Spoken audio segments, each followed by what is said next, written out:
I propose to call this tower Arctic Tower simply because this mysterious tower soars on the seafloor in the Arctic region of this planet. I think very few people will object against calling this huge protrusion a tower. If not a tower, then a mountain. Or a rock? But a tower is an artificial structure by definition. Artificial means not natural. So when you admit calling this a tower, you tacitly agree that this is an artificial object. But are you really sure of that? This tower is comparable in height to those in the current world constructed by contemporary humans, especially in the last decade. But this one on the seafloor seems to have been on this planet quite a long time, unlike those on the land. If this tower had been located somewhere on the land, it must have been made a sightseeing spot as famous as pyramids in Egypt by now. Practical impossibility of climbing itself would have added special fascination to it. Arctic Tower is interesting in itself, but becomes far more interesting when we see it in perspective of crawler tracks. Actually, it's very difficult to deny some relation between them. By the way, I have been using the word crawler or crawler tracks. Of course, crawler tracks are huge linear traces on the seafloor, and crawler is a correspondingly huge vehicle which presumably left those solid traces. To my great regret, I have been unable to discover crawlers themselves in action on the seafloors. I have no clues whether they are still in action or have already been commissioned. The word crawler is also used even to roughly mean the people who sustained or might still sustain crawler civilization. I know it's a little sloppy usage of the word, but don't care until any trouble surfaces in future. I have called these huge mysterious tracks crawler tracks simply because those traces give us impression that some huge vehicle crawled on the seafloor, leaving solid traces. I readily admit that the traces might have been made by completely different mechanism, for instance, remotely by laser beaming or else. Until some definite evidence surfaces which will overturn my crawler theory for good, I continue to use the word crawler for the sake of easy imagining and remembering. But I'm ready to give up the word when someone comes up with a better word or naming based on new good evidence and theory. When I say crawler, it usually means a huge vehicle or something mobile but as large as a city, that is, say, 4 kilometers, 7 kilometers, or 19 kilometers wide on the seafloor.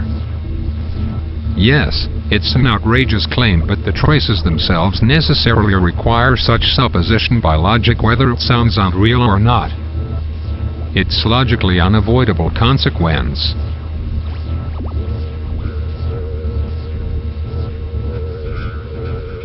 The distribution of Arctic Tower and comparatively minor Arctic spikes are all limited on crawler tracks. This is an undeniable fact. Those peculiar protrusions in Arctic region of this planet might be all part of crawler tracks in their making. Of course, we don't know how crawler tracks themselves were made, and much less with the tower and spikes. There seems to be very little that we can understand about crawler facts, indeed. Nevertheless, we can connect some small pieces here and there and infer the whole picture despite many missing pieces.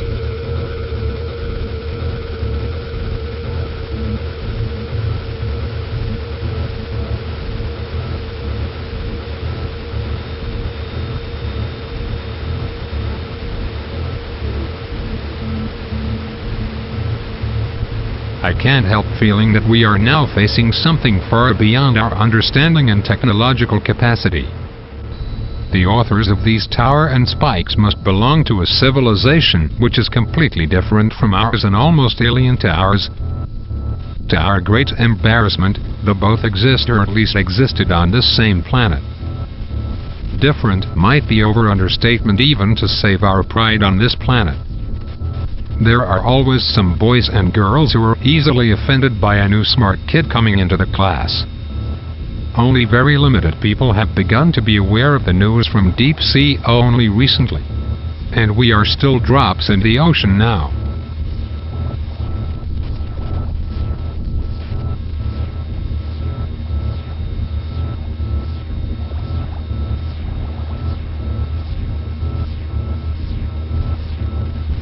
our idea of natural-artificial distinction breaks down when we peruse their traces trying to understand them in a conventional way, that is, in terms of human technology.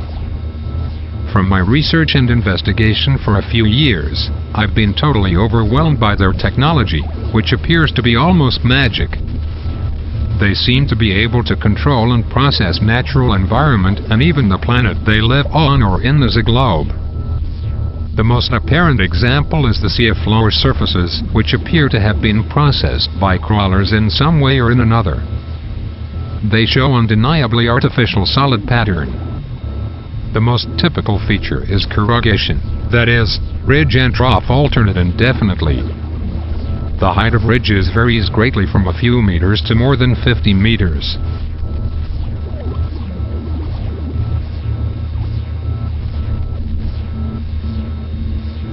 The corrugated pattern repeats in a deceptively natural way when we look at it closely on Google Earth.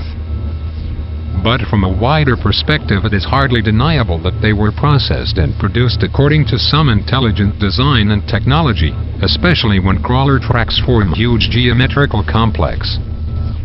Their design and intention seem to be realized in such a natural and gigantic way that we find it very difficult to differentiate the artificial from the natural. We might find it gigantic, but for them it might be a quite normal size, and what we find natural might be totally artificial in their way.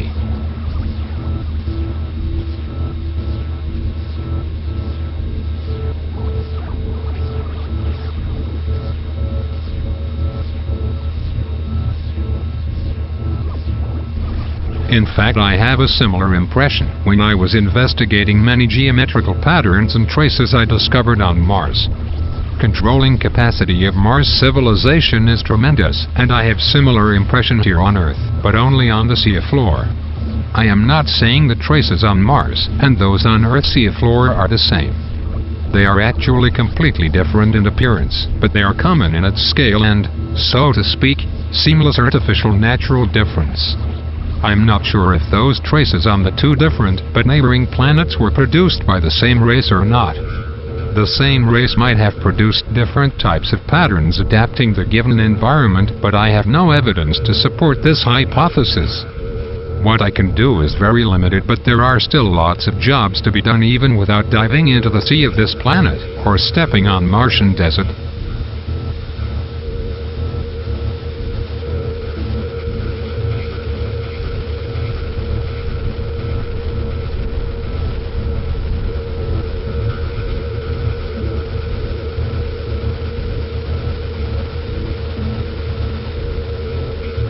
Proponents of sonar ship theory have been saying that the traces I call crawler tracks are nothing but digital illusions, with no corresponding solid reality. Very relieving answer, isn't it? Especially to faint-hearted people who find crawler tracks disturbing or scary. On my part, I can concede that there might be such cases that their theory can explain perfectly. Very well. That's okay. That doesn't do any harm to my crawler theory, because there are innumerable traces on the seafloor of this planet, and who can deny that there might be some cases which will make sonar ship theorists happy? I don't care about that. I don't have to try hard to deny such possibility. I don't have to take the precious blanket away from blindness. Compared to my such tolerant compatible position, theirs is a nastily intolerant monolithic one. According to their theory, every huge track on the seafloor is nothing but digital illusion. They won't make any exception or concession. They are totally unable to take compatible position. They can't afford to tolerate crawler theory at all. Why? I tell you what. They are afraid of it. They simply can't stand it because they are unable to explain this serious objective facts rationally and to refute crawler theory consistently. As their digital illusion theory is heavily adorned with high-tech jargons from sonar technology and digital image processing, laypersons would be taken in easily. But one single case of crawler track being solid and real will be enough to deflate their beautiful dummy tag. And there are in fact already hundreds of such cases. Sonar ship theory is an inflatable dummy tank, but able to survive thanks to new soldiers incessantly arriving on the front, who expect the tank to bombard my crawler theory into pieces. Naive newcomers don't know that the formidable-looking and high-tech sounding theory is actually completely unable to fire and is in itself a totally vulnerable inflatable tank.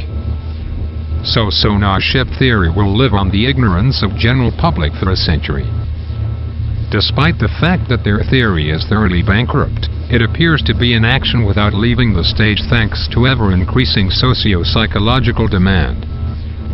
Ever-inflowing air pressure of collective expectation from newcomers on the front is keeping the inflatable tank barely erect, which is already riddled with many holes.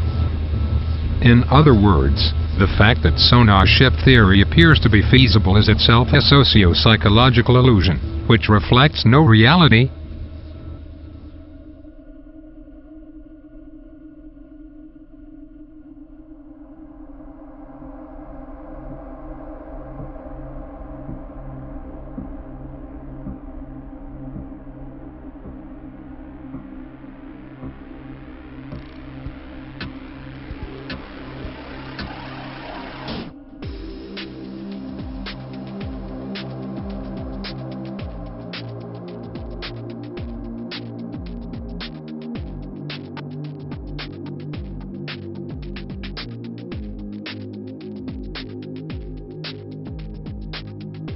I confess that I have no idea at all what this tower is.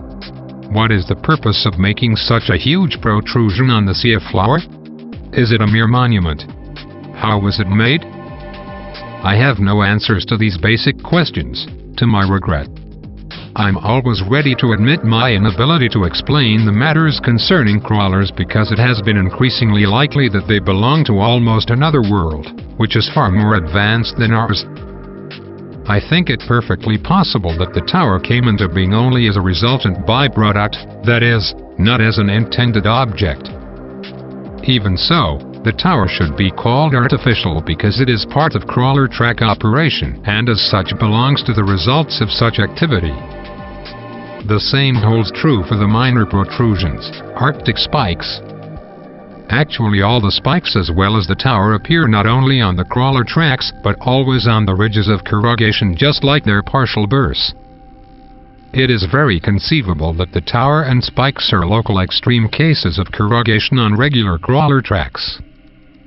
Although each protrusion looks very natural in isolation and might pass as a natural formation, we can't rule out a possibility that they were produced by the same underlying mechanism in the process of crawlers' activity on the seafloor. We might look like ants wandering in front of huge caterpillar marks left by a bulldozer. We have tons of questions compared to very few clear-cut answers here again. But this is almost the norm of crawler facts we currently face on the seafloor. We might be able to understand ancient Egyptians, ancient Sumerians, or the builders of Nazca lines because they are supposed to belong to the same human race as we do. But when it comes to crawler people, we have no clues at all. It would be rather safe to think they belong to completely different world or dimension. The difference between modern humans and ancient Egyptians is very little when compared to crawler people whose traces alone simply overwhelm us. How are you so sure of the difference? You might ask. I tell you what. Just think of where those crawler traces are found. It's deep, dark water world. It's biologically impossible that crawler people have similar, not to say the same, bodily conditions as ours. I even doubt there have been hybrid people between we and they. We should not hope that we can be good friends with them as cohabitants on the same planet because we are only toddlers while they are grown-ups. They belong to a completely different and larger world. They are able to understand us but not vice versa. Our understanding hardly covers their lives, activities and their products, their culture, their psychology, their sociology, etc.